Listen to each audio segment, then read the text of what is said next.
Greetings, this is Griff Ruby with yet another Asimov story, and this time the story is The Evitable Conflict, which is also, by the way, the last of his robot installment, iRobot stories. I find it interesting that this one actually came out even after the last of the Foundation stories to come out on the pages of Astounding Science Fiction. Yet that's where this is, in the June 1950 Astounding Science Fiction. And as if that isn't enough, the book, I, Robot, would come out just later that year, 1950. So, anyway, with that book out, even this story had a number of modifications. So, let's kind of just review some of them. There's a bunch of them. So, let's see, it's not on the cover. It is on the table of contents. It's listed as a novelette. It starts on page 48. Novelette, The Evitable Conflict by Isaac Asimov, page 48. So you go to page 48. There's a blurb. Okay. Now, we've used robots for a long time. In that day, a robot wasn't allowed on Earth if he looked humanoid. But the computing machines were allowed, naturally. The problem was, how could a can't harm humans basic command be, apparently, overridden to the ruination of several men? So, and it's illustrated by Orban, who's illustrated a number of other Asimov stories, but this was kind of different. This is like a symbolic thing, kind of mankind oppressed, under airplanes, under nuclear explosions, and then finally comes the robot that finally, overall, will now, preside over everything, control everything, and make the world safe for humanity, I guess. Or again, this one just kind of indicating it was a robot hand saying, here you go, you can go into outer space, and interplanetary travel will somehow bring about peace. Sounds like something out of Star Trek. And then there's finally one more interesting piece of artwork here. This is showing some farmer, presumably somewhere in the equatorial or tropical section of Earth. They got Earth divided into regions that it's kind of hard to describe them, but one's called the tropical. It's got Africa, it's got some of Mexico, South America, but not all of South America. It's got a whole big swath all the way through Arabia and so forth. I don't know. It's got a bunch of different places. And there's some farmer working his field there. And the idea is there's the Earth with gears, like the Earth is all a nice machine, well-oiled machine, very efficient. But somehow, despite all this very detailed control of these computers they're just stationary robots. They still have the 3 laws and so forth. And in fact, when going from the magazine version to the book version, that's one of the things that gets yanked out, is there's not just once, but twice where the first law is quoted. Those places are cut out.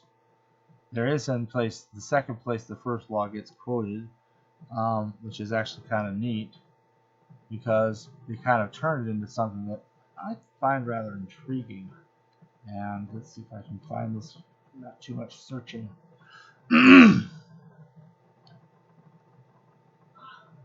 So, society. Well, they have this weird idea that there's these fanatic people who don't like robots. And apparently, it turns out that some of these little things, there's little overages here. The steel place makes too much steel. Hydroponics place had to lay off some workers. This canal in Mexico is behind schedule, and so on and so forth. And somehow, where each of these things happen. Okay, here we go. Now I'm going to read this as it appears in the magazine. You have answered yourself, nothing is wrong. Think about the machines for a while, Stephen Bierley, who we met in Evidence, by the way. He's now the world coordinator. Things have moved on. And in fact, things have moved on in a lot of ways, which accounts for a lot of the differences between this magazine version and the book version. But let's continue. So, Stephen, they are robots and they follow the first law. You quoted that earlier in the evening, and he gives the quote here in the magazine. No robot may harm a human being, nor through inaction may he allow one to come to harm. And since the machines work not for any single human being, but for all humanity, the first law becomes, look at this, no machine may harm humanity, nor through inaction may he allow humanity to come to harm. And are we hearing shades of the Zeroeth law here? That robot Daneel would invent way up there towards the conclusion of Robots and Empire, and would show up in some of the second Foundation trilogy by these other, authors that the estate were allowed to make after he was deceased. So that's kind of an interesting thing. And in the name of this humanity, they protect their own existence. We're really watching over things very closely, very exactly. It's very efficient. There's so many people, you've got to manage all the world's resources as efficiently as possible so that people will be fine, nobody will starve, and that kind of stuff. So they're trying to do all this for humanity's sake. But they need to protect their own existence because there are some fanatics who hate robots and who somehow have maneuvered themselves into positions of power. That excessive steel, well, there are some executives in that steel company who are these fanatics.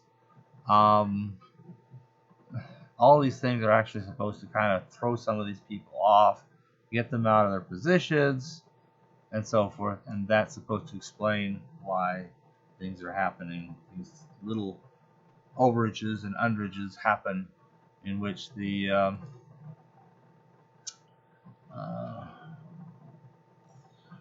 somehow it doesn't seem to be totally perfect.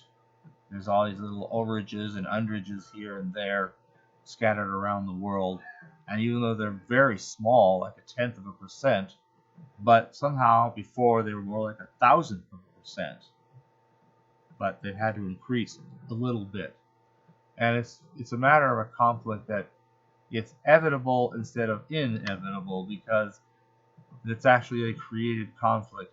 But the idea is these are small conflicts, very, very targeted, and in fact trying to remove these anti-robot fanatics. Sounds like the third law, but I think what they're doing is they're thinking that, well, humanity is better off if we're here to control everything than if we're not. So we need to protect that our place in society.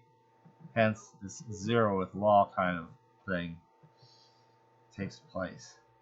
So it's kind of interesting to see these little reports from different parts of the world, how many people there are, and how many, what the resources are that they use and what they manage, and how the people eat. China eats yeast, and tropical areas eat more normal food.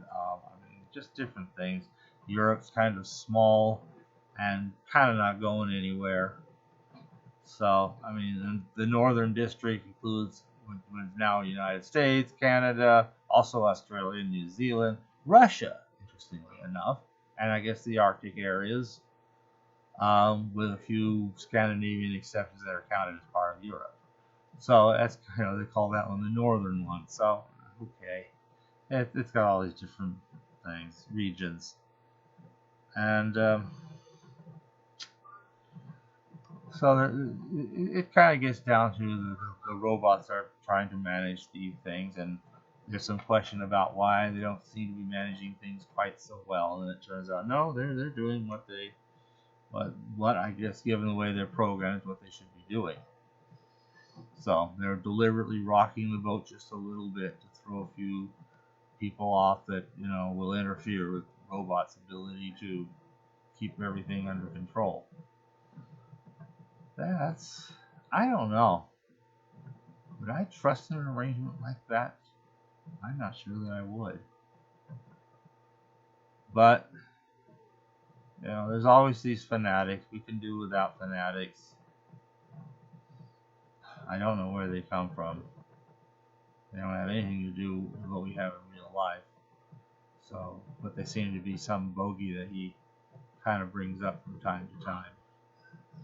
Oh well, and that finishes out his stories that would go into iRobot.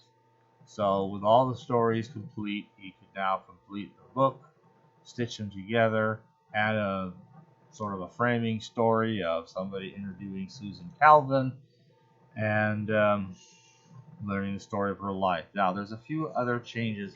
Let's start with some of these things here. In the story, we have mentions of Peter Bogart. He shows up all over the place because we've seen him before in other robot stories. For some reason, in iRobot, the all gets replaced with Vincent Silver. And 50 page, fourth deleted. Okay. So, for some reason, her age changed. So,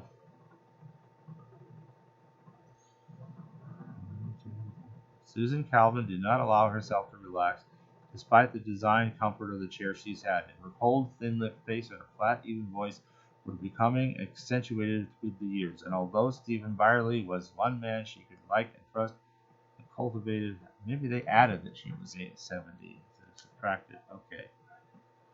So, yeah, let's see. Maybe they added that she was 70.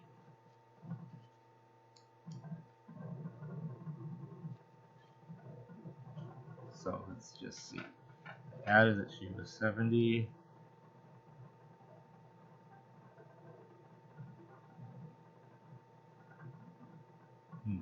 Not finding that there. But more importantly, they added this whole sequence here about why it isn't Peter Bogart. So she'll say here, well, let's look at what it said originally. Okay.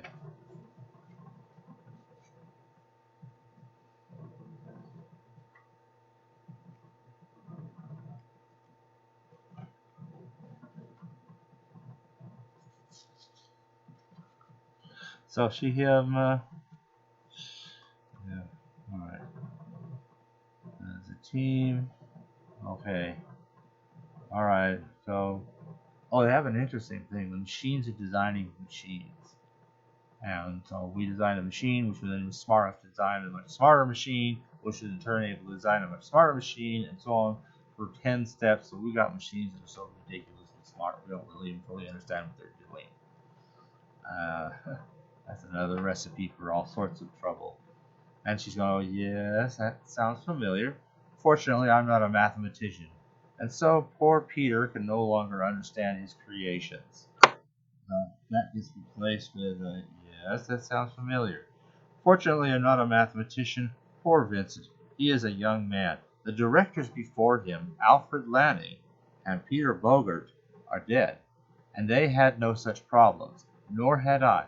Perhaps roboticists as a whole should now die because we can no longer understand our own creations.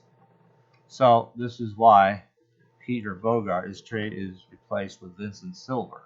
She is 70. These other people have passed away, and now the directorship apparently, or at least the important role that Dr. Bogart has, is now taken with Dr. Silver. So there's some rather important changes here. There's one other, and okay, there's another place where again he's quoting all three. Well, it says he doesn't quote the first one. It says you stated the first law already. That's cropped. The second law is as follows: all robots must obey the orders of all qualified human beings as long as these orders do not conflict with the first law. Still not quite the final text. Qualified humans. Neat detail. The omission of that should make for a lot of trouble later down the pike. The third law states all robots must protect their own existence as long as such protection does not conflict with the first and second laws. So,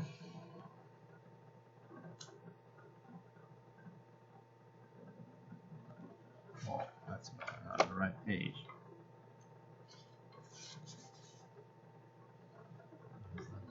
Yes. Okay. Oh, this one. That's why. So they added a bunch more here. Stephen Calvin looked very tired. I'm old, Stephen. When Peter Bogart died, they wanted to make me director of research, and I refused. I wasn't young then either, and I did not wish the responsibility. They let young Silver have it, and that satisfied me. But what good is it if I'm dragged into such a mess? So they added that little paragraph of explanation. So it was kind of explaining this change of personnel. A few other minor places. There's a couple of places where people could throw in a few four-letter words. It's just mess becomes a hell of a mess. That sort of thing. Nothing major. And that's really about it as far as the changes. So does a story like that really even make sense? I mean, it's another robot story. It's kind of middling. It's a lot of discussion and not a lot of things going on. In fact, at the end, all the discussions, the conclusions, no, this is just everything functioning the way we should expect it to, only we just understood what it was doing. So that is the last story, also not only published, but also the one that appears at the very end of iRobot. And that finishes out iRobot as a book. So, like I said, other than the framing story about Susan Calvin being interviewed, which is not much of a story really, that's everything. You know, when the Foundation would get gathered, when the Foundation series would get gathered up into books, there'd be much bigger changes, as I discussed, including the addition of a whole additional story that headed the whole thing off, called the Psychohistorians, in the very beginning of the very first book. But that will appear next year, and I'm not going to be bothered with that one because I think I've covered that under Foundation a lot of times and places, and B, it's really not its own independent short story, even though it's put together with other short stories that made up the first volume of the Foundation trilogy. So I think I can skip that one when I get there. Anyway, there is more stories coming out in 1950, but for now, thank you for listening.